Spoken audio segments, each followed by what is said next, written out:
नमस्कार दोस्तों, ocean network में आपका स्वागत है। मैं हूं ओमकार चौधरी। तो सुबह-सुबह एक खबर आई, उसने ध्यान आकृष्ट किया और मुझे लगा कि मोदी जी ने रिटर्न गिफ्ट दे दिया है डोनाल्ड ट्रंप को। लेकिन वैसे तो खबर जब बाद में पढ़ी तो पता लगा कि ये फैसला तो ऑलरेडी हो चुका है। बस ये है कि वो अमेरिका की समझ में नहीं आ रहा था, कन्वे तो उसको कर दिया गया था।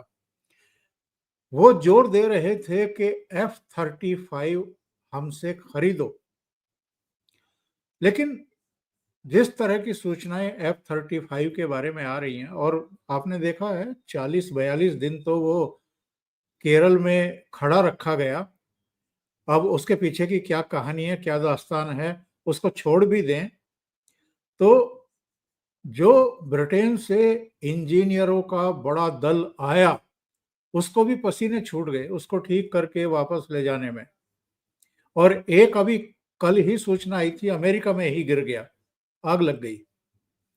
तो ऐसे में भारत ने ये फैसला कर लिया है कि F-35 नहीं खरीदेंगे। इसके अलावा जरा ये भी जानने की कोशिश करेंगे कि ये डोनाल्ड ट्रंप को हुआ क्या? कौन से कीट पतंगे ने काटा है इनको, जिसकी वजह से इनका दिमाग घूमा हुआ है और तरह-तरह की हरकतें कर रहे हैं। पहले कार्यकाल में पाकिस्तान इनकी नज़र में आतंकवाद को पालने वाला एक गुंडा किस्म का देश था और उस पर तमाम तरह की पाबंदियां इन्होंने आयद की थी। और आज आसिम मुनीर को ऐसे गोद में बैठा करके खिला रहे हैं कि जैसे बुढ़ापे में संतान की प्राप्ति हो गई हो। और बड़ा वाहियात सा एक बयान दे दिया कि पाकिस्तान में इतना बड़ा तेल भंडार बनाएंगे हम कि आने वाले सालों में हो सकता है भारत को भी पाकिस्तान से खरीदना पड़े। यानी पाकिस्तान को सुपर पावर बना देंगे डोनाल्ड ट्रंप।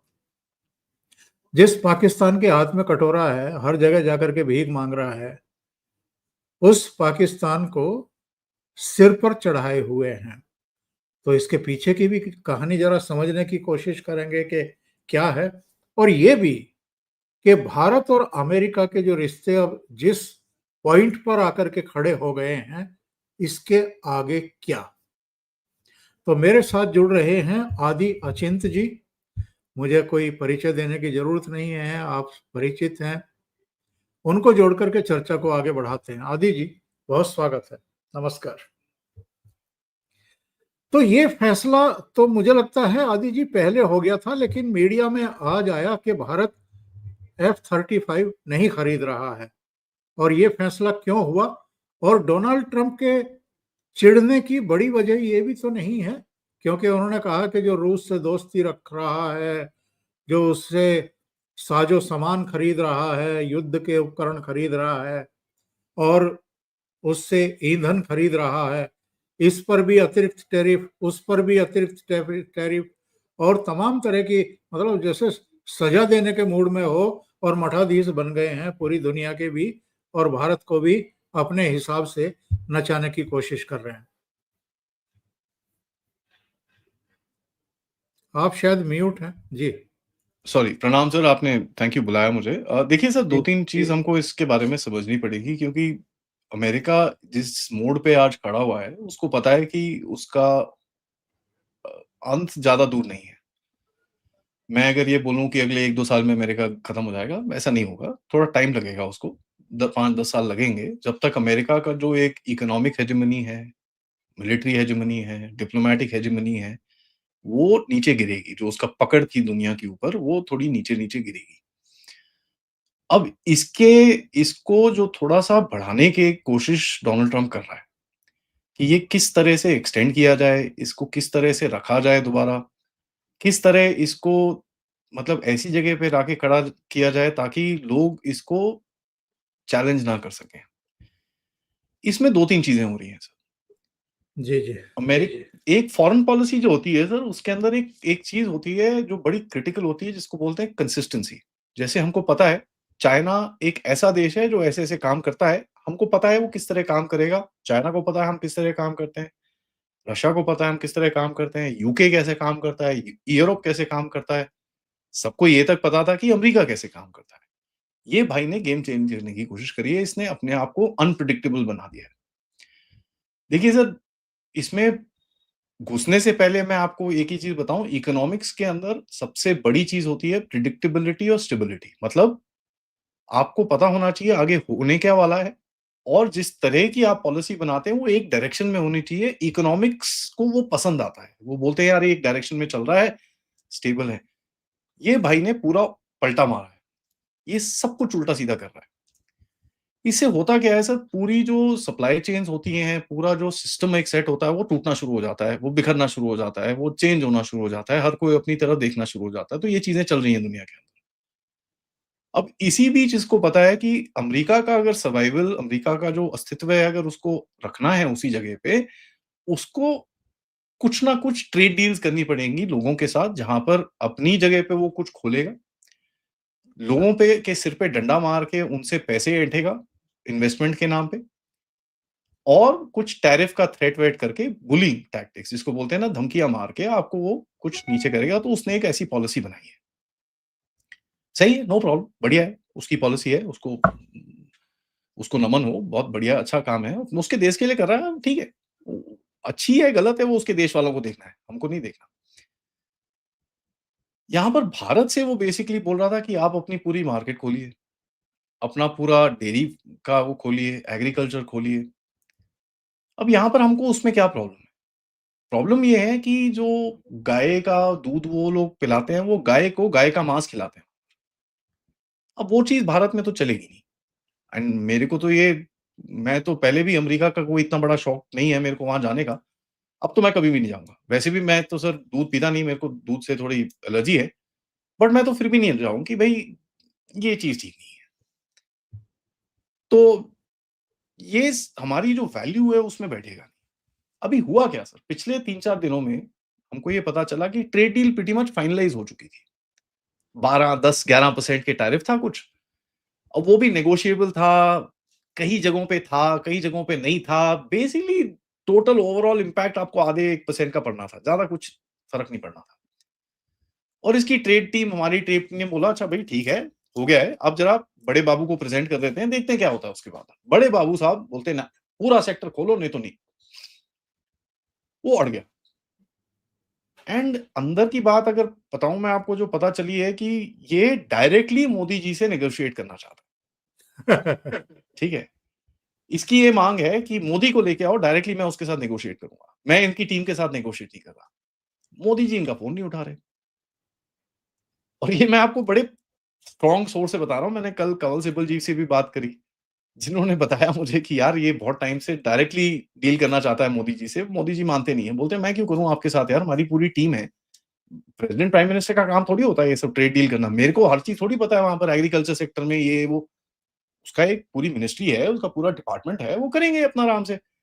तो इसका क्या है कि मोदी ये 10% से 5% कर देते हैं, उसको 5 से 15 कर देते हैं, उसको ये कर देते हैं, मानो। तो वो मोदी जी को एक स्पॉट में डालना चाहता है। तो सर एक बैटल ऑफ ईगोज़ भी चल रही है यहाँ पर। मोदी जी एक स्ट्रॉन्ग लीडर हैं दुनिया में, वो एक स्ट्रॉन्ग लीडर है, तो दोनों का ईगो क्लैश होगा। ये होगा, अच्छा है, होना चाहिए, क्योंकि कहीं न कहीं ये चीज़ आज नहीं तो कल बाहर आनी थी। ना होता क्या है सर ऐसी सिचुएशंस के अंदर, जब एक बंदा, मैं बड़ा बैलेंस अप्रोच बता रहा हूँ, उसके बाद मैं आपको अंदर की गंदी बातें बताऊँगा। जी जी। जी, जी। तो होता क्या है सर इस सिचुएशन में कि मोदी जी पहले तो फ़ोन नहीं उठा रहे उनका, ठीक है जी। अब फ़ोन नहीं उठा रहे, ऊपर से अमेरिका बड़े-बड़े टाइम से बोल रहा है कि भैया पीयूष गोयल को मत भेजो यहाँ पर। ये पीयूष गोयल हमारी बात नहीं सुनता है, तो वो भी नहीं सुन रहा कोई। तो अमेरिका ने जितनी ओवर द टाइम डिमांड्स रखी हैं, आपने सब ना, ना, ना, ना, यही चीज़ उन्होंने सुनी है, तो वो थोड़ा अभी उसको चुभना शुरू हो गया। इसी को प्रेस करने के लिए सर वो बार-बार, बार-बार सीज़ फायर का जो नाम लेता है, वो आपके ऊपर एक नेगोशिएशन टैक्टिक है उसकी, कि वो गवर्नमेंट को थोड़ा वीक करना चाहता है ताकि ऑपोजिशन अटैक करे गवर्नमेंट को और गवर्नमेंट उसकी बात माने ताकि वो रोके और ऑपोजिशन को फिर कुछ मिले ना बोलने के लिए। तो उसको पता है क्या गेम चल रही है, तो ये एक बड़ी प्लान टैक्टिक है जहां पर वो हमारी ऑपोजिशन को खिला रहा है। मैं ये नहीं बोल रहा कि डोनाल्ड ट्रंप और हमारे जो दूसरी भाषा में बोलूं टप्पू और पप्पू बड़े अच्छे दोस्त हैं, ऐसा कुछ नहीं है। ठीक है, तो वो एक आपको अपनी तरफ लेके आना चाहता है, क्योंकि देखिए सर दुनिया आज ऐसी मोड़ पे खड़ी है, अगर भारत जिस तरफ पलटेगा, let's say Russia China India खड़ा हो गया तो अमेरिका गया, अगर भारत अमेरिका के साथ पलट गया तो चाइना गया। एक मोड़ पे खड़े हैं आप अभी, जहां पर भारत का जो राइज है सर, जिस डायरेक्शन में जाएगा उससे दुनिया को बड़ा अपने आप को देखना पड़ेगा कि ये सही जगह पे जाए उनकी तरफ से, ताकि इसको थोड़ा कंट्रोल किया जाए। ये चाहते क्या है सर? ये आपको बढ़ना नहीं चाहते, ये ना आपको तोड़ना चाहते हैं, या ना आपको बढ़ाना चाहते हैं। ये बोलते हैं कि यार अच्छा देश है भारत, अच्छी कैपेसिटी है, सब कुछ है, लोग हैं, मार्केट है, इसको ना इसको 6-7 ट्रिलियन डॉलर, 5-6 ट्रिलियन डॉलर पे ले जाते हैं। इसकी अभी कितना है यार, इसका जीडीपी वो क्या है, पर कैपिटा कितना है सर, 2 2 ढाई 3 हजार। अरे इसको ना फिर आप 6-8 हजार तक जान दो, इसको ना बस एक डेवलप्ड स्टेज पे ले आओ और रोक दो उसको वहां पर। जर्मनी जापान को किस तरह से इन लोगों ने रोका हुआ है। तो वो एक उनकी जो लॉन्ग टर्म प्लान है कि आपको एक जगह पे लाके स्टैग्नेट किया जाए, इसको नी कैपिंग बोलते हैं सर, मतलब घुटनों को तोड़ना किसी के। तो भाई knee cap India at that point, ये वहां पर आपको रोकना चाहते हैं। और उनको ये चीज पता है कि अगर आप अपनी इंडिपेंडेंट पॉलिसी लेके अपनी आप इंडिपेंडेंट चीजें करोगे तो आपको रोकना मुश्किल हो जाएगा। तो वो आपको टेक्नोलॉजी डिनायल की तरफ लेके जाएगा। अभी जैसे माइक्रोसॉफ्ट ने एक नयारा का केस डाल दिया, भैया मैंने बंद कर दिया सिस्टम। अब नयारा ने घूम के उठा के केस डाला उसके ऊपर, पूरे इंडिया के सब माइक्रोसॉफ्ट जो जो यूज करते हैं सबने देखना शुरू करा, सबने फोन करे, हेलो ये क्या है। माइक्रोसॉफ्ट को पता चला, ओ शिट ये तो पूरा मार्केट जाएगा मेरा। उसने केस ड्रॉप कर दिया, सारा कुछ सिस्टम खोल दिया अपना। तो इनको ये भी दिखता है कि यार एक मार्केट है, इसको हम इतना पुश करें कितना नहीं करें, वो भी अभी वो डिसाइड कर रहे हैं। तो ये पूरा एक नेगोशिएशन टैक्टिक है अमेरिका की तरफ से आपको कुछ प्रेशर में डालने के लिए। F-35 का आपने जिक्र करा। F-35 ऐसा है सर, देखिए आपने बड़ा क्लियरली बोला हुआ है, एंड ये चलिए मैं बोल देता हूं, अजीत डोभाल साहब के अपने शब्द हैं अमेरिका को बोले हुए कि साहब F-35 हमको नहीं चाहिए, हमको जहाज नहीं चाहिए, हमको उसका जो रेडार है और उसकी जो टेक्नोलॉजी है हमको वो चाहिए। तो एक काम करते हैं, आप टेक्नोलॉजी और ये सब लेके आओ, हम अपनी तरफ से एक ड्रोन बनाएंगे और हम जॉइंट करते हैं इन चीजों को बनाने के लिए, एक सुपर ड्रोन बनाएंगे इसके बाद, जो आप भी यूज करना हम भी यूज करेंगे, जॉइंट प्रोडक्शन करेंगे। वो उसको पसंद नहीं आ रहा है कि यार जॉइंट कैसे हो सकता है, आप मेरे बराबरी के नहीं हो तो आप नीचे होके बात करो मुझसे, ये वो चक्कर है। दूसरा क्या है सर, रशिया के साथ जो आपकी रिलेशनशिप है उससे उसको डर लगता है, उसको पता है कि अगर आपने कल को, अब देखिए सर रफाल की अगर नाम ले, जब आपने रफाल खरीदा सर, यूएई ने खरीदा, कतर ने खरीदा, इंडोनेशिया ने खरीदा, फिलीपींस बात कर रहा है, और भी कंट्रीज बात कर रही है, क्योंकि इन सबको पता है साला इंडिया इतनी जोर से टेस्ट करके रफाल लेता है, तो यार अगर इसको पसंद आया है तो ये अच्छा ही जहाज है, वो ब्लाइंडली ले लेते हैं। ब्लाइंडली मतलब वो अपना टेस्टिंग करते हैं, बट हमारी टेस्टिंग सबसे ज्यादा, एक तो हमारे बाबू आपको पता ही है सर, एक एक पेज का ये वो, उसमें टाइम बड़ा लगता है, लेकिन एक चीज है कि आपको पूरी चीज का परख हो जाता है। तो उसको ये भी दिखता है कि यार साला इसने अगर Su-57 ले लिया तो और भी कंट्रीज ले लेंगी, फिर तो ये गड़बड़ हो जाएगी मेरे हाथ से। और दूसरा देखिए सर F-35 जो भी कह लो, एक बहुत प्राइज चीज है इन लोगों के लिए। अब 2 गिर चुके हैं बाय द वे इस साल के अंदर, सुपर फाइटर है, 2 क्रैश और जी एक जी यहाँ पर खड़ा था 40 दिन तक। तो कितना अच्छा है वो तो हमको पता चल रहा है।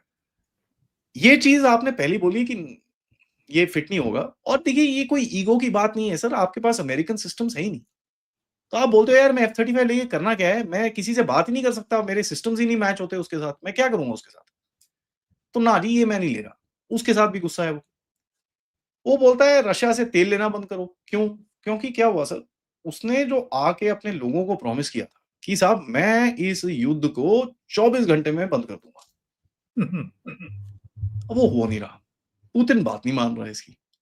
तो पुतिन पे प्रेशर डालने के लिए पुतिन के बेस्ट फ्रेंड्स पे प्रेशर डाल रहा है। एक पॉइंट वो है। दूसरा सर, इसको ब्रिक्स से खतरा है, ठीक है, और ये बार-बार बोलता रहता है, ब्रिक्स, ब्रिक्स, ब्रिक्स, ब्रिक्स करता रहता है। Although BRICS personally telling you, मेरे को बड़ी पसंद है वो ऑर्गेनाइजेशन, बट वो ऑर्गेनाइजेशन यूजलेस निकली है एज़ फार एज़ एक स्ट्रक्चर बनाने में। अभी तक उसने हेडक्वार्टर तक नहीं खोला है। तो अभी तक 2007 से बनी हुई है सर, अब तक तो एक हेडक्वार्टर तो खोल ही देते, कम से कम भारत में खोल दो, कहीं तो खोलो तो सही, एक हेडक्वार्टर तो खोल दो। अगर मेरे को ब्रिक्स को चिट्ठी लिखनी है, किसको लिखूँ मैं? कौन है उसका प्रेसिडेंट, कौन है, प्राइम मिनिस्टर कौन है, जो मर्जी, मतलब कौन है किससे बात करूँ? आज भैया ब्रिक्स की प्रेसिडेंसी है तो आप इंडिया को लिख दो। कल को साउथ अफ्रीका की होगी तो आप साउथ अफ्रीका को लिखोगे, फिर कंटिन्यूटी नहीं बनती है। तो आप देखेंगे ब्रिक्स अपने आप को पोजीशन करेगा एज भैया इकोनॉमिक ब्लॉक, ये वो सब कुछ करेगा। अभी वो नॉन डॉलर ट्रेड की बात कर रही है, ये कर रहे हैं, वो सब कुछ चल रहा है। एक बट एक सचिवालय तो सचिवालय, होना चाहिए, वहां पे एक सचिव तो बैठाना चाहिए। ये जब तक आप वो नहीं करेंगे तब तक कुछ नहीं होगा। उससे उसको डर लगता है, उसको लगता है कि भैया ये इतनी बड़ी-बड़ी इकोनॉमीज़ हैं, ये सारे अगर इकट्ठे हो गए तो फिर पंगा हो जाएगा। अब इसी के विपरीत वो एक चीज़ बोलता है कि भारत और रशिया की इकोनॉमी एकदम मरी हुई है, वो जो मर्ज़ी करें मुझे फ़र्क नहीं पड़ता। तो भाई तेरे को ब्रिक्स से इतना डर क्यों लगता है फिर? एक तरफ तो बोलता है कि भई ब्रिक्स डॉलर को गिराने के चक्कर में है, दूसरी तरफ बोलता है भारत और रशिया की इकोनॉमी मरी हुई है। तो ठीक है, ब्रिक्स में से डी, ठीक है, ब्राज़ील है, ब्राज़ील की इकोनॉमी वैसे भी कुछ नहीं है, रशिया की इकोनॉमी कुछ नहीं है, इंडिया की इकोनॉमी कुछ नहीं है, साउथ अफ्रीका की कुछ नहीं है, तो बचा सिर्फ चाइना है उसके अंदर। तो तू चाइना से खेल ना यार, हमको क्यों तंग कर रहा है? तो उसके अपने वर्ड्स थोड़े टेढ़े-मेढ़े पड़ते हैं। अब चक्कर क्या है सर, उसको एक और गुस्सा है कि जो पब्लिक रिबटल आ रहा है भारत की तरफ से कि साहब देखो यार, ये जो मर्ज़ी है, ट्रम्प ने हमारा कुछ नहीं करा। वी डोंट केयर, सीज़फायर हमारा कुछ नहीं है। दूसरी कंट्रीज़ ये चीज़ें बोलती नहीं है। 2-3 तरह के देश हैं जो ट्रम्प से पर्सनल पंगा लेते हैं। ओह! ट्रम्प बेवकूफ है, ये वो एंड ऑल दैट, उसके लीडर्स बोल के आ जाएँगे। भारत वो नहीं कर रहा। भारत डिप्लोमैटिकली खेल रहा है। बड़ा बोलते हैं ना पेपर से कि भई ए, बी, सी, पार्लियामेंट में मैं स्टेटमेंट दूँगा। प्रॉपर एमईए से स्टेटमेंट आएगा। मेरा कोई मिनिस्टर फालतू की बकवास नहीं करेगा। सो बड़ा एक प्लान्ड गेम चल रहा है आपका। ये उसको टेस्ट पसंद नहीं आता। मैच, मतलब टेस्ट मैच खेल रहा है इसके साथ। अब वो आपको उँगली करता रहता है बीच में कि भई कुछ बोलो, कुछ बोलो, कुछ बोलो। तो आप वो उसकी उँगली पकड़ के देखो आपके पार्लियामेंट में क्या बोला गया। आप बोलो ट्रम्प झूठ बोल रहा है। अब सर मोदी जी से कुछ बुलवाना, आई मीन बड़े लोग आए सर, बड़े लोग गए। मोदी जी नहीं बोलते, जब उनको बोलना होता है वो बोलते हैं। बड़े आए, बड़े गए, देखा है हमने काफ़ी। ठीक है, बड़े-बड़े आए, जॉर्ज सोरोस जैसे आए, चले गए। मोदी जी ने जो उनको बोलना होता है वो बोलते हैं, उसके आगे नहीं बोलते वो। अब वो भी नहीं हो रहा। तो देखिए, जो एक प्रेशर टैक्टिक वो आपके ऊपर खेलने की कोशिश कर रहा था, वो ठीक नहीं बैठ रही है। तो वो गुस्सा है और उस गुस्से को लेके आपसे वो अभी वो आपको छेड़ता है और कुछ नहीं है सर ये। ये अगर आप इनके स्टेट डिपार्टमेंट वालों से बात करें, वो बोलते हैं साहब आपका झगड़ा हमारे साथ नहीं है, वो व्हाइट हाउस के साथ है, आप उसके साथ लड़ो। हम नहीं कसते, ना, ना, ना, हम नहीं घुस रहे इसके अंदर। डिफेंस डिपार्टमेंट वालों को पूछो, बोलते हैं ना, ना, ना, हमारा तो कुछ लेना-देना नहीं है इसके साथ। वो उनका है साहब। आप बताओ सर रेडार कहाँ लगाना है, कहाँ चीज़ें करनी है, बताओ चाइना क्या कर रहा है आजकल? उस पे बात करते हैं। तो अगर यूएसए में 2-3 सेगमेंट अगर आप देखो, उसमें से 1-2 सेगमेंट तो मस्त चल रहे हैं आपके इस टाइम पे। पहले क्या होता था, स्टेट डिपार्टमेंट आपके बड़ा अगेंस्ट होता था। आज वो अगेंस्ट, आज बोलते हैं नहीं यार ठीक है। ऑल्दो उनके सेक्रेटरी ऑफ स्टेट बड़े-बड़े स्टेटमेंट देंगे, नहीं, नहीं इंडिया ये नहीं कर रहा, वो नहीं कर रहा, ये वो and all that. But back and में आपके साथ नेगोशिएशन चल रही हैं। आपको दिख रहा है सर डिपोर्टेशंस होती हैं। ख़यालिस्तानी पकड़े जा रहे हैं वहाँ पर, लेफ्ट, राइट एंड सेंटर। आप जो इंटेलिजेंस दे रहे हो उनके होमलैंड सिक्योरिटी में काम हो रहा है। ड्रग बस्ट हो रहे हैं। आपने अमेरिका के साथ पिछले 2 महीनों के अंदर 2 multi million dollar drug gangs bust करवाए हैं वहाँ पर। मल्टी मिलियन डॉलर्स, कनाडा और अमेरिका के बीच में। तो ये तो है नहीं कि आपका कुछ उनके साथ सेटिंग नहीं चल रही है, आपकी बड़ी अच्छी सेटिंग चल रही है उनके साथ। ये बीच में एक बोलते हैं ना स्पीड ब्रेकर है। अब होगा क्या सर?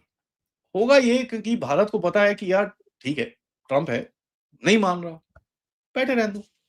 हमने आपको बोला था कि यार हम आपके साथ काम करने को तैयार हैं। हम आपके साथ कोऑर्डिनेट करने को तैयार हैं। हमारे प्राइम मिनिस्टर आपके पास आके मिल के गए आपको। हमने चीज़ें सेट करी, सब कुछ करा।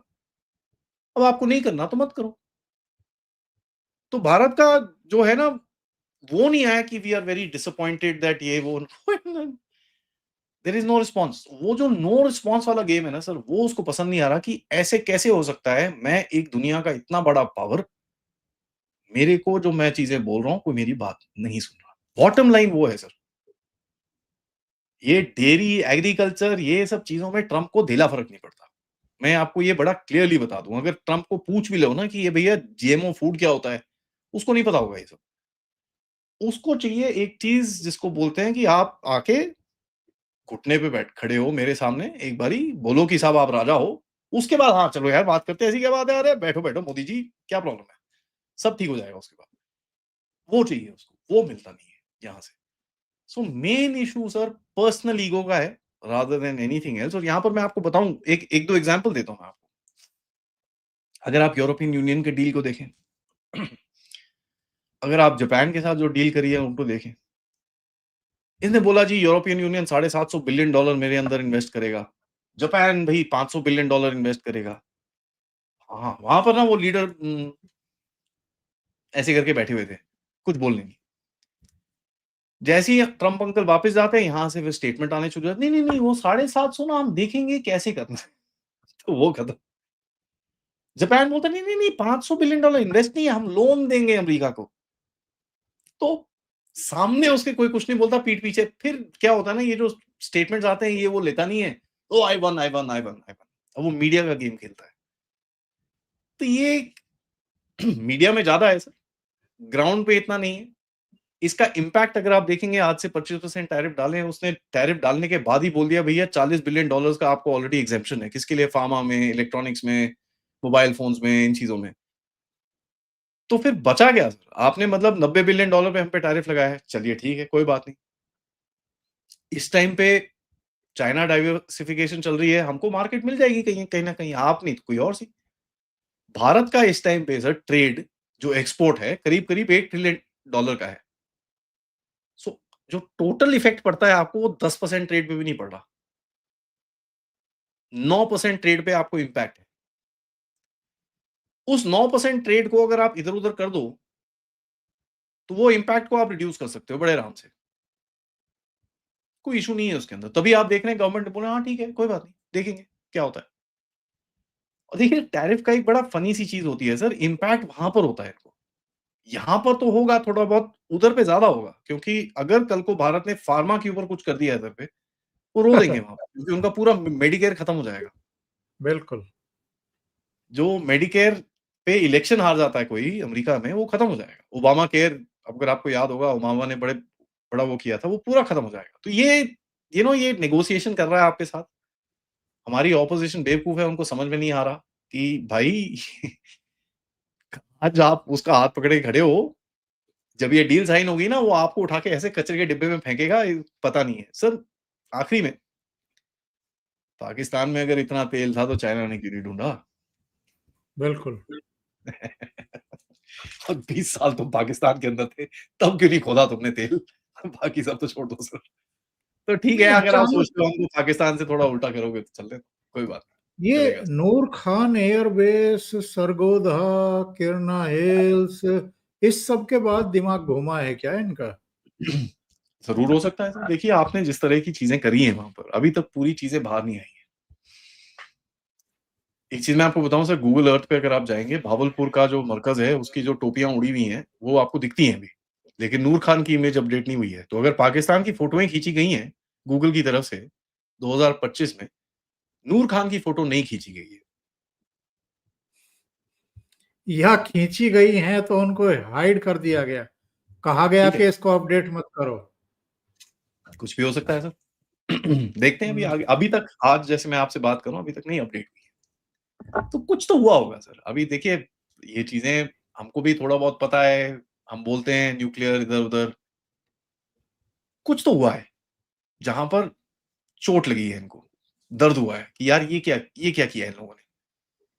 तो उस दर्द के चक्कर में अभी पाकिस्तान को भी थोड़ा, अच्छा बेटा कोई नहीं मैं देखता हूँ, उसको भी थोड़ा सा सपोर्ट करना है, आपको भी थोड़ा तंग करना है, वो सब चीजें चल रही हैं। एंड इस टाइम पे भारत को एक सवाल पूछा जा रहा है सर, आप किस पल्ले में बैठोगे?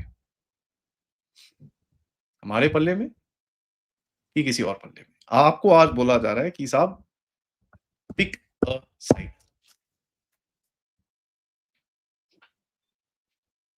ये जो बात कही जा रही है इसमें कितना सच है कि जो पहलगाम में हुआ था उसके बाद मोदी जी ने चेतावनी दी जन भावनाओं को समझते हुए कि देश क्या चाह रहा है, और उसके बाद पाकिस्तान को ठोक दिया। 6-7 मई की रात को भी और 9-10 मई की रात को भी जो किया है सबके सामने है, उसको रिपीट करने की जरूरत भी नहीं है। क्या डोनाल्ड ट्रंप को लगा कि पहलगाम के बाद मोदी जी को कम से कम मुझे फोन करना चाहिए था, विश्वास में लेना चाहिए था, या डायरेक्टली जो है रिक्वेस्ट करनी चाहिए थी, मदद मांगनी चाहिए थी कि साहब मैं पाकिस्तान के कान उमेट हूं? ऐसा कुछ हुआ ही नहीं और मोदी जी ने ठोक दिया। ये भी कहीं ईगो हर्ट हो रही है क्या इनकी, इन जरा जरा सी बातों पर भी? सर देखिए कोई भरोसा नहीं है एक्चुअली, बिकॉज़ देखिए सर, ये लोग अमेरिका में इनके दिमाग में वही रहता है कि हम लोग ही कर सकते हैं चमत्कार, कोई और कर नहीं सकता दुनिया के अंदर। ये अपने आप को एक एक्सट्रीम पावर मानते हैं, ये अपने आप को एक अ, जगत का अजूबा मानते हैं। पता नहीं इनका कोई ऐसा कुछ चक्कर है। किसने किसी किसी पंडित ने आके इनको बोल दिया मेरे ख्याल से कि भाई साहब आप पता नहीं क्या लिखा के आए हो अपने लिए तो पता नहीं क्या मानते हैं अपने आप को। बट देखिए सर, ऐसा है, अगर आप 9 तारीख शाम तक देखिए, इनको कोई फ़र्क नहीं पड़ रहा था क्या हो रहा। बिल्कुल। यहाँ तक कि आपको जेडी वांस ने बोला कि साहब वो कुछ करने वाले हैं यार, और वो बता रहे हैं आपको कि साहब आपके ऊपर अटैक आ रहा है। ठीक है? दोस्ती है। वो आपको बता रहा है कि साहब आपके ऊपर अटैक आ रहा है, मुझे पता है, कुछ मत करो यार, छोड़ दो अभी इसको। वो ना, मैं नहीं छोड़ने वाला इसको। ये जितना करेगा मैं उसको 3 गुना करूँगा। उसका अटैक आपने रोका, ना तक कि रोका, एक भी चीज़ अंदर नहीं आई। अब तो ये पता चला इस पार्लियामेंट्स के सत्र में कि साहब उस रात को 1000 चीज़ें आई थी। अब आप बोल सकते हो 1000 छोटे-छोटे ड्रोन थे, जो मर्ज़ी कह लीजिए यार, 1000 चीज़ें काफ़ी ज़्यादा होती हैं। बिल्कुल। तब इज़राइल पे 1000 चीज़ जाती है, इतनी सी जगह है वो। आपके ऑडियंस को ये जान के हैरानी होगी, जो आपका राजस्थान में एक वो है ना, टाउन है, क्या वो डिस्ट्रिक्ट है, इज़राइल से बड़ा है वो, बीकानेर। इज़राइल से बड़ा है। उसका जो वो एरिया है, वो जो एडमिनिस्ट्रेटिव एरिया है, 38,000 स्क्वायर किलोमीटर है, इज़राइल 36,000 स्क्वायर किलोमीटर है। आई मीन गोवा तो बहुत ही बड़ा है सर। गोवा से, हम्म। ठीक है? तो ये चीज़ें इनको नहीं समझ में आती। अब इज़राइल में इतनी सी कंट्री के अंदर आप प्रोटेक्ट कर सकते हो आराम से। अब वो भी सर, आज एक अमेरिकन कंज़र्वेटिव में एक आर्टिकल पढ़ रहा था। अब मुझे पता नहीं इसका कितना सच है, क्या है, कि बट उन्होंने, एक जिस ऑथर ने वहाँ पर लिखा है कि भई जो टोटल सक्सेस रेशियो था इज़राइल में, इसका इंटरसेप्शन का सर 35% था वो। अब इतनी सी छोटी-सी जगह में भी आप 1000 चीज़ें नहीं रोक पा रहे। अब मुझे बताओ, 4000 किलोमीटर के डिस्टेंस के अंदर मुझे पता नहीं है किस तरफ से वो घुस रहा है यहाँ पर। मैं एक-एक चीज़ को मैंने रोक लिया है यहाँ पर। बिल्कुल। 4000 किलोमीटर सर, 4500 किलोमीटर का बॉर्डर है आपका। It's a bloody long border. Israel को 15 बार ऊपर-नीचे करना पड़ेगा just to even come close to that distance. ठीक है? नॉर्थ से साउथ तक। तो इनको वो भी एक वो है कि यार, दूसरा क्या है सर, 9-10 के बीच में कुछ हुआ है, जो इनको दर्द हुआ है। बट मेरे को सही। लगता नहीं है वो इतना दर्द है कि वो इस तरह बिहेव करे। वो एक चीज़ हो सकती है ऐड उसके अंदर, कि यार 10 चीज़ें हैं, उसके अंदर से एक ये भी है, जिसमें इसको दर्द हुआ है। और इसकी डिफेंस डिपार्टमेंट ने बोला होगा, साहब आपने रोका नहीं, भैंस क्या, उसने वहाँ पर हमारा ये पूरा तोड़ दिया है। तो ये एक चीज़ हो सकती है उसके अंदर से। ये मेन चीज़ पता नहीं, हो भी सकती है, बट मेरे हिसाब से ये एक चीज़ है उसमें से। तो लोग आज मज़ाक उड़ा रहे हैं कि भाई मोदी जी आजकल फ़ोन-वोन नहीं उठाते इनका। तो किसी ने एक एक ट्वीट-वीट भी डाला हुआ है कि वो ऐसे कैसे है, मोदी मोदी मेरी बात नहीं सुनता, ये करता, वो करता है, नौ तो ये भी है। तो वो भी चलता है सर। देखिए मैं आपको एक चीज़ बताऊँ, इनके जो अमेरिकन जो डोमिनेंस है, इनको पता है सर, ये आखिरी, प्रोबब्ली आखिरी या सेकंड लास्ट मौका है, जहाँ पर आप कुछ कर पाओ। इसके आगे कहानी मुश्किल हो जाएगी। तो ये भी डेस्परेट हैं सर। इनके पास इतना समय नहीं बचा। इनके पास बहुत कुछ अभी बोलते हैं ना, आखिर वाली जगह है, तो अब वो डेस्परेट हो रखा है। समझ में आना चाहिए। हमारे पास सर, हम तो बैठे हैं यहाँ पर, कोई प्रॉब्लम नहीं है। आज नहीं तो कल हम लोग पहुँच जाएँगे। एक फ़नी चीज़ और बताता हूँ सर। जी, जी। डोनाल्ड ट्रम्प ने बोला ना पाकिस्तान से तेल मिलेगा। आपको ये जान के हैरानी होगी। नहीं, अगस्त में दोनों ही बयान वाहियात हैं। एक तो ये कहना कि भारत की इकोनॉमी मृतप्राय है, डेड इकोनॉमी, और दूसरे कहना कि मतलब इतना बड़ा तेल भंडार हम बनाएंगे पाकिस्तान के साथ मिलकर के कि भारत फिर वहां से तेल खरीदेगा। दोनों हास्यास्पद। सर, पाकिस्तान से ज़्यादा तेल हमारे, पाकिस्तान पूरे देश से ज़्यादा तेल हमारे जामनगर में है। ठीक है? तो sir, Bharat 4.8 million barrels consume करता है दिन के। अब कई लोग बोल रहे हैं वो 5.2 तक पहुंच रहा है। मतलब 52 लाख बैरल्स दिन के कंजम्पशन है हमारा, एवरेज। सर, 52 लाख बैरल अगर हमने इंडस रिवर में फेंक दिए ना, पूरा पाकिस्तान डूब जाएगा एक झटके में।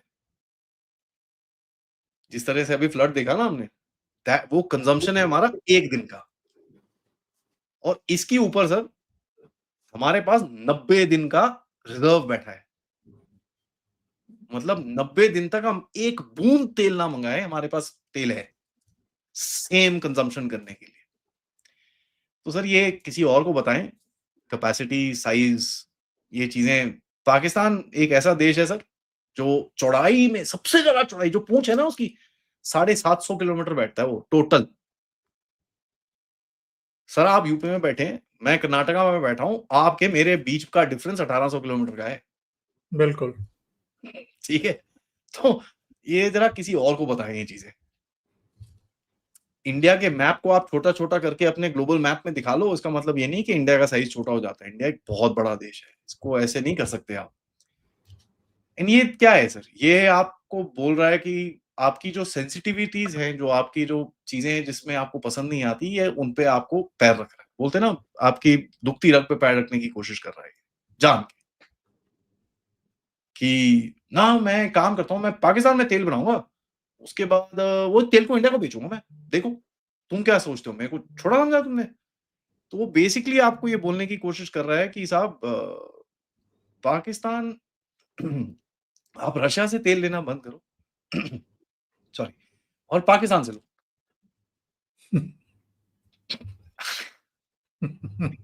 अब इसमें फनी चीज़ मैं आपको बताऊँ सर, पाकिस्तान को पहला शिपमेंट अमेरिका के तेल का,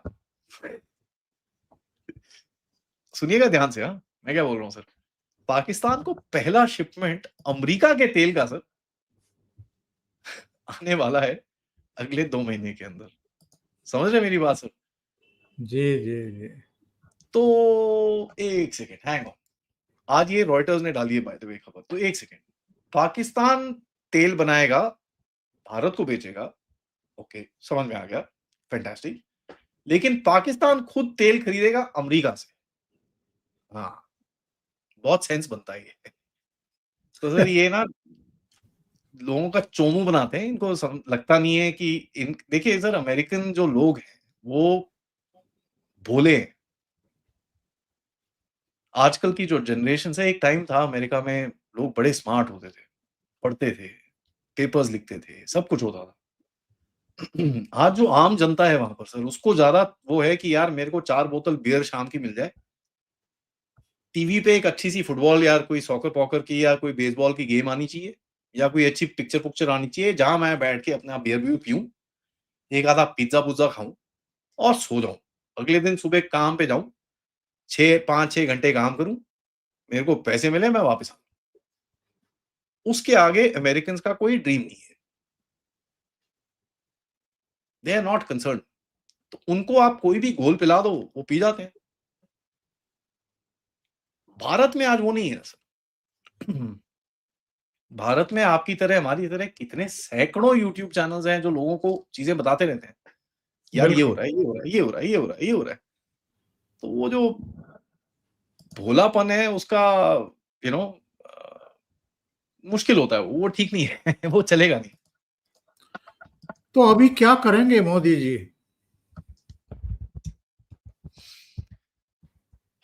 मेरे को लगता है सर वेट करेंगे, सिंपल। ये कोई जल्दीबाजी नहीं होगी हमारी तरफ से।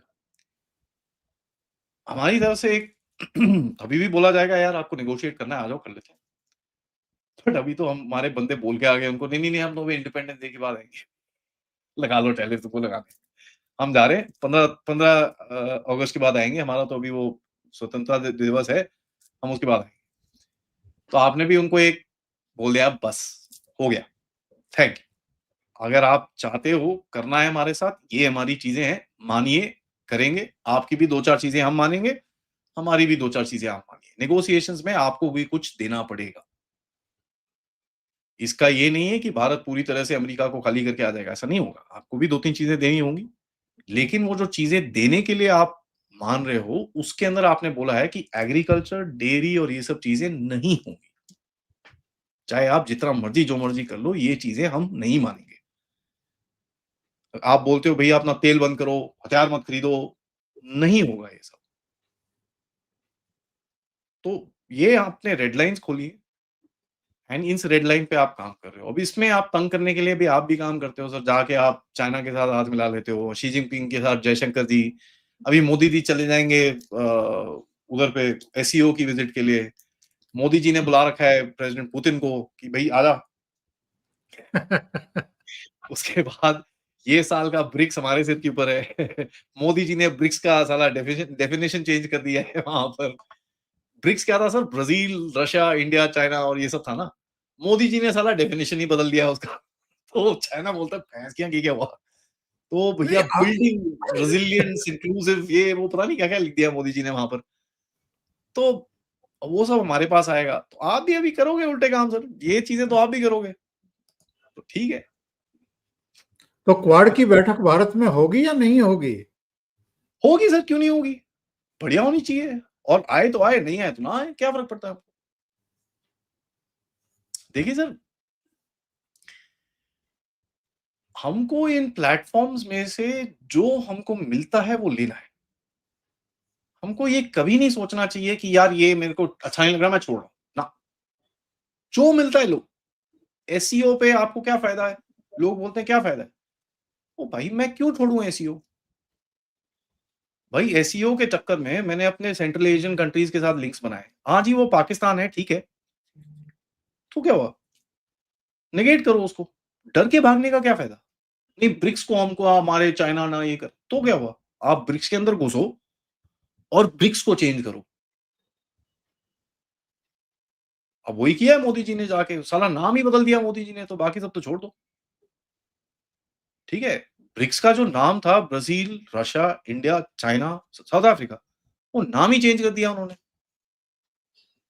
तो आपको ये चीजों को अपनी बनानी पड़ेंगी, आपको अपना फायदा देखना है सर।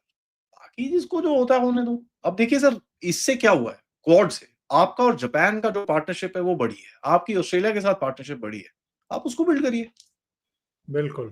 क्वाड के अंदर रह के। और क्वाड से चाइना डरता है, तो ठीक है, वो डर भी अच्छा है। तो आपको हर जगह खेलना पड़ेगा सर।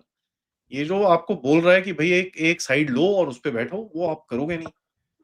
तो ठीक है, देखते हैं आगे क्या होता है सर। वैसे कुछ नहीं, मेरे को लगता नहीं है। देखिए, सबसे बड़ी चीज क्या होने वाली है, हमारे यहाँ से बड़ी यू नो आवाजें बहुत उठेगी। ओहो, ये क्या है, वो क्या है, ये क्या है, वो क्या है। इनका कोई आ, आ, कोई फर्क नहीं पड़ेगा सर, हमारी तरफ से रिस्पॉन्स नहीं आता है, क्योंकि हर कोई एक स्टेटमेंट का वो। अब देखिए, कल उसने जो अनाउंसमेंट करी है सर, आपकी स्टॉक मार्केट खुलने से आधा घंटा पहले करी है। तो उसको पता है। बट क्या हुआ? स्टॉक मार्केट ऐसे कुछ नहीं फ्लैट गई, हुआ। फिर हाँ ऐसे ऊपर हाँ, चली गई। बस। फिर एकदम ऊपर चली गई। जी।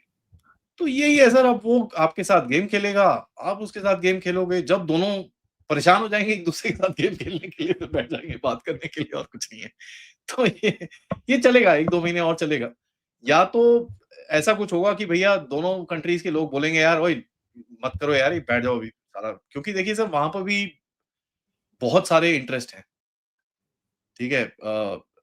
अमेरिका के अंदर काफ़ी सारे इंटरेस्ट हैं भारत को अच्छा देखने के लिए। अम, तो यू नो काफ़ी इंटरेस्ट है उनको।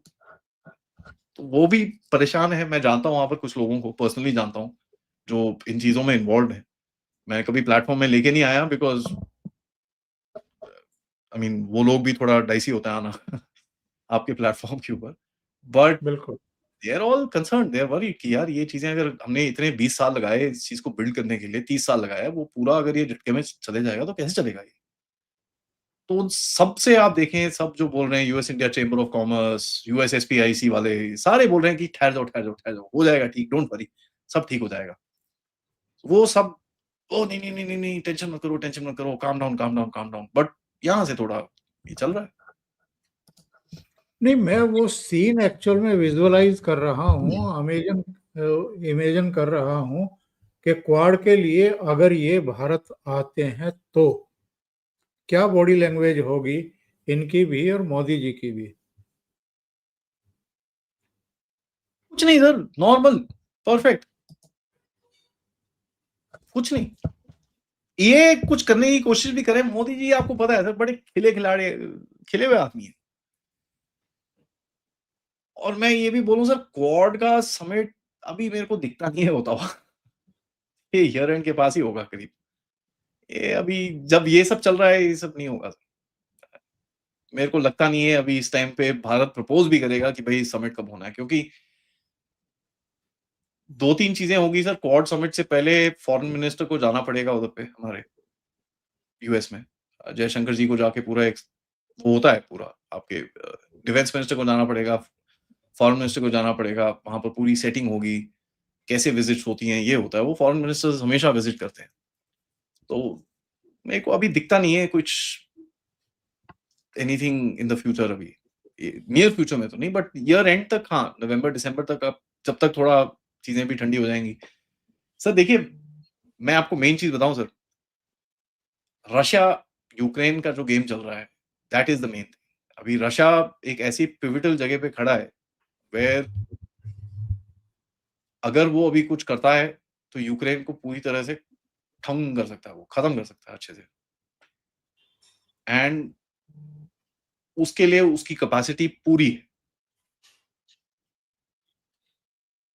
तो ये डरे हुए हैं, ये उसको रोकना चाहते हैं, क्योंकि उनको पता है अगर ये एक बारी पूरा निकल गया रशिया, फिर जो इनका पूरा इतना प्रोपेगेंडा 2-3 साल का वो पूरा खत्म हो जाएगा। अभी इन्होंने जो डील करी है यूरोप के साथ, वो डील यही है कि ठीक है साहब, आपको जो टैरिफ-टूरिफ हमको करना है करते रहो, लेकिन यूक्रेन को मत छोड़ो। तो ट्रम्प ने बोला चल ठीक है, ओके। यूक्रेन को नहीं छोड़ते, हम थोड़े हथियार-वथियार भी दे देंगे, रशिया से लड़ेंगे। तो ये बेवकूफ़ी में वापस फँस गया है। एंड वो एक जो चीज़ है सर, वो अगर तो जैसे जो रूमर में आ रहा है कि ज़ेलेंस्की को हटाने की पूरी बात चल रही है, तो अगर तो वो हट जाता है, तो देखते हैं सर आगे फिर तो पूरा गेम ही चेंज हो जाएगा। और ये मेरे को लगता मुझे है सर अगले 30 20-30 दिन के अंदर कुछ ना कुछ बहुत बड़ा होगा उधर पे एंड गेम बदलेगी वहाँ पर। मुझे एक्चुअल में मैं इसलिए इसलिए हंस रहा था कि मुझे मेदवेदेव की एक धमकी जो है वो याद आ गई जो उन्होंने ट्रम्प को दी थी। अरे सर, जरा जरा याद रहा। अच्छा, ट्रम्प उससे इतना चिढ़ गया, अपने मैसेज में उसने लिखा कि ये मेदवेदेव जो है अभी भी यही समझ रहा है कि राष्ट्रपति वही है। सर वो मेदवेदेव ना देखिए वो अ, मोदी जी को भी ऐसा कोई एक बनाना पड़ेगा बंदा आगे जाके, जहाँ पर यू नो जहाँ पर कोई ऐसे-ऐसे जवाब ऐसे लोगों को क्या नाम है आपके, मोदी जी को ना बोलना पड़े और कोई ऐसा जैसे निशिकांत दुबे जी है ना, ऐसा हाँ, मुंह फट आदमी सही कोई है। चाहिए मोदी साहब को भी। वो ये लाल आगे कपड़ा जाके दिखाने वाला। हाँ, कोई आगे जाके आपको ऐसा कुछ कोई डेवलप करना पड़ेगा। तो वो सांड को अगर आप लाल कपड़ा दिखाओ तो वो भड़क जाता है। हाँ, तो वो काम करने वाला यहाँ भी चाहिए एक आदमी। हाँ, तो वो एक कोई कोई वो टेढ़ा-मेढ़ा स्टेटमेंट मारे, आपकी तरफ से कोई एक टेढ़ा-मेढ़ा स्टेटमेंट डाल दे। होगा क्या? अ, होगा कुछ नहीं सर, जैसे ही वो ऐसा कुछ होगा, फिर वो नहीं, नहीं हमने तो नहीं बोला। अरे उसको चुप करता हूँ, हट, हट, चुप रह। और जैसे निशिकांत जी हैं, उनको बोलता कौन है बोलने को? यही लोग बोलते हैं। फिर बोलता कौन है चुप करने को? यही लोग बोलते हैं। तो फिर ठीक है यार, जेपी कंगना नड्डा रनावत कहेंगे कि जेपी नड्डा कहेंगे कि नहीं नहीं, ये इनका अपना विचार है, हमारा नहीं है। घंटा सर, सब कुछ ऊपर से आता है इनके पास। आपको भी हाँ पता है, मेरे हाँ, को भी पता है, सबको पता है ये। कंगना सारे रनावत को कौन बुलवाता है सर? आप ही सारे मुझे बता दो। डॉक्यूमेंट वहीं वहीं से आते हैं, सब डॉक्यूमेंट। तो फिर बिल्कुल। थैंक यू सो मच आदि जी, आप जुड़े। थैंक यू सर, बहुत महत्वपूर्ण मुद्दे पर आपने चर्चा की। Thank you thank so you much. Sir. नमस्कार।